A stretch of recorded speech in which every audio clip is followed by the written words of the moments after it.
Kementerian Keuangan mencatat profil jatuh tempo utang pemerintah pada tahun 2025 mencapai 800,33 triliun rupiah. Badan Gizi sudah memiliki anggaran 71 triliun, ya, yang mekanismenya.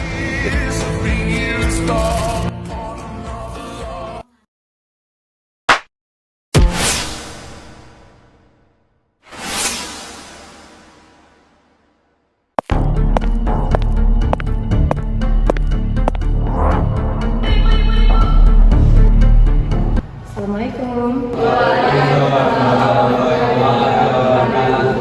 Baik, sebelum kita mulai menentukan kebijakan publik hari ini, saya ingin kita melihat realitas terbaru yang terjadi saat ini.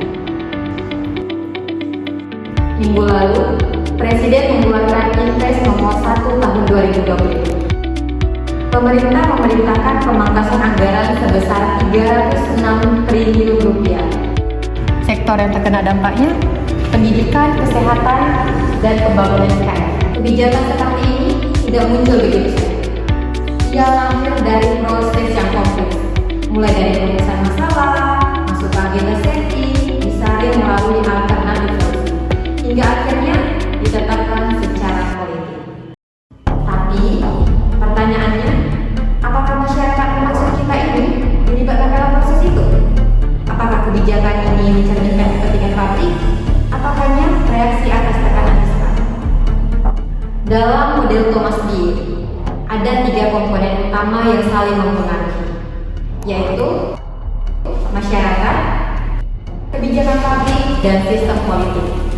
Kalau salah satunya pasif atau dimanipulatif, kebijakannya itu akan berat sebelah.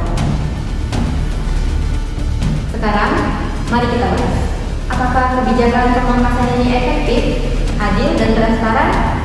Karena kebijakan publik itu bukan hanya soal teknis saja, tapi soal keadilan sosial dan akuntabilitas negara kepada rakyatnya. Jadi, pertanyaan Ibu, apakah kalian akan hanya menjadi penonton atau ikut masuk ke dalam aliran perumusan kebijakan ini?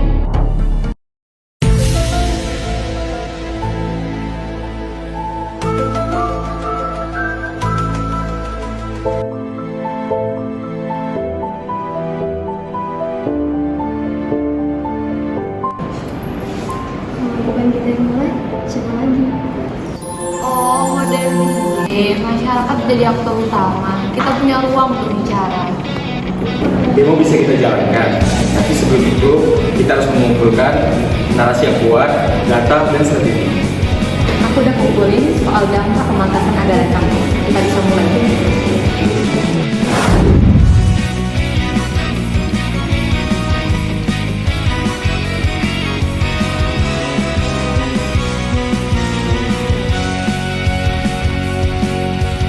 Kita sepakat ya, ini bukan cuma soal potong anggaran. Ini demi masa depan kita dan juga pendidikan kita. Ini bukan cuma kita, mahasiswa dari fakultas lain juga mulai ribut. Tapi kalau kita mau ngelawan, kita harus rapi, bukan asal teriak. Aku pikir kita harus mulai menyusun narasi, gunakan teori dari Bu Sukma tentang masyarakat, sistem politik, dan juga kebijakan. Aku udah tracking laporan keuangan kampus. Sejak tahun 2024, anggaran pengembangan perpustakaan dan riset turun 32%. Dan ini data awal kita. Kalian bisa lihat. Kita bikin polisi yang kecil, jelaskan dampaknya apa, alternatifnya apa, misalnya seperti potongan beasiswa. Dan kita bisa usulkan skema KPBU untuk proyek seperti IKN. Ini biar anggaran pendidikan nggak jadi korban. Aku bisa koordinasi ke BEM, organisasi, dan bikin forum terbuka. Kita bisa adakan FGD, konsultasi mini, libatkan mahasiswa sebanyak mungkin. Kita bikin hashtag, kita post ke medsos, tapi semua itu harus pakai data.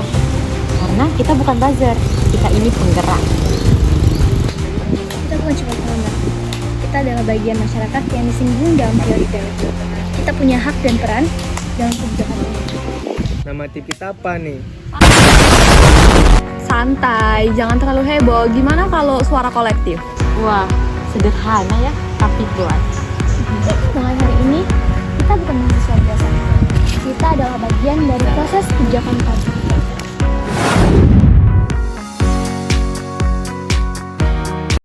Assalamualaikum warahmatullahi wabarakatuh.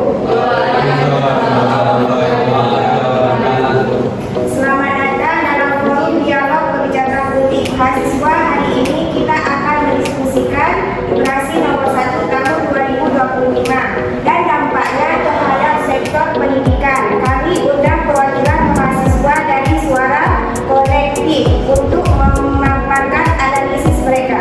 Kepada teman-teman dipersilahkan. Assalamualaikum, saya Dira dan 3 rekan saya.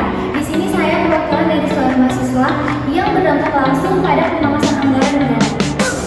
Data menunjukkan penyesuaian anggaran berpotensi mematikan program pengembangan riset dan beasiswa kampus.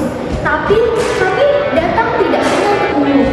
Kami datang untuk memberikan alternatif. Dari itu, kami mengusulkan skema pembiayaan alternatif seperti KPBU untuk proyek-proyek besar seperti IKN. Sumber anggaran pendidikan tidak perlu dipotong dan pembangunan nasional dapat terus berlanjut. Kita bukan menolak perubahan, kita kebijakan yang berbeda. Karena data pendidikan, pembangunan adalah pembangunan konsultasi jiwa. Kami juga mengusulkan pembuatan konsultasi daring antara mahasiswa dan pihak pembuatan kebijakan daerah melalui e-participation, karena kami ingin partisipasinya itu menjadi nyata, bukan sekedar simbol. Terima kasih atas keberanian dan data yang sudah kalian sampaikan. Kami baru pertama kali mendapatkan polisi prize dari para mahasiswa. Kami akan membawa ini ke dalam rapat revisi prioritas anggaran daerah. Dan saya harap, kami berharap, semoga ini tidak menjadi yang terakhir kalinya. Terima kasih. Tidak, Kak. Ini berawal.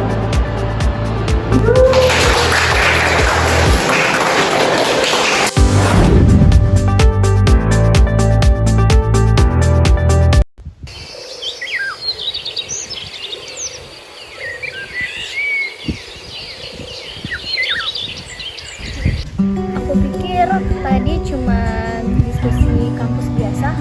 Ternyata suara kita didengar juga ya. Itu karena kita nggak asal marah. Kita datang dengan niat baik, data dan juga solusi. Biasanya aku demo di depan gerbang rektorat. Kali ini aku demo di depan pemerintah. Rasanya beda ya. Ini bukan soal menang debat, ini soal bicara dengan sistem. Soal jadi bagian dalam proses, bukan cuma jadi pengamat. Kita bukan anak-anak yang nunggu perubahan dari atas. Kita adalah bagian dari perubahan itu sendiri. Ini juga baru awal, masih banyak kebijakan yang perlu kita kawal. Kebijakan publik itu hidup, dan kita harus hidup dalamnya. Selamat datang di dunia nyata yang kita mulai dari kampus.